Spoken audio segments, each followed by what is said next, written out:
OSHA's Temporary Worker Initiative states that the host employer and staffing company have joint responsibility for ensuring temporary worker safety.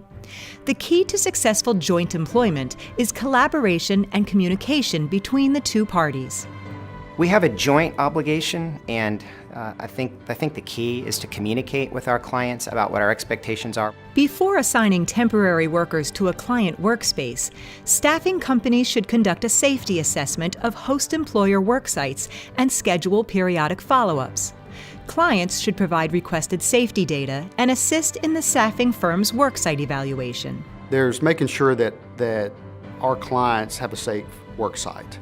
And so there's a sales piece when we're obtaining a new client through tours, inspections, looking at their past history of claims, and talking with their supervisors and just observing the physical places where our employees will be working. While host employers are responsible for training temporary workers on the specific hazards of the job, staffing companies should provide temporary workers with a general safety orientation, paying attention to topics that may apply to particular host employer work sites, such as the globally harmonized system for classification and labeling of chemicals, general powered industrial truck safety, and bloodborne pathogens, to just name a few.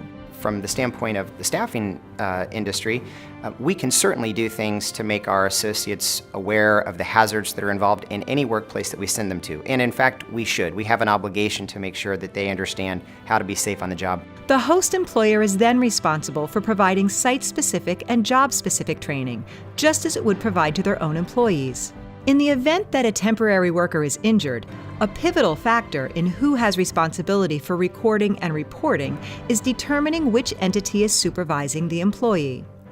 The supervising entity is responsible for recording the injury on their OSHA log and should also report the injury to OSHA if it involves amputation, loss of an eye, or hospitalization.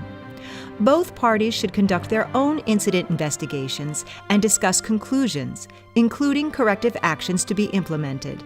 When your staffing company earns the Safety Standard of Excellence mark, it becomes a recognized ambassador for worker safety, as well as a more attractive choice for candidates and clients. The mark can be a real differentiator in the competitive staffing marketplace.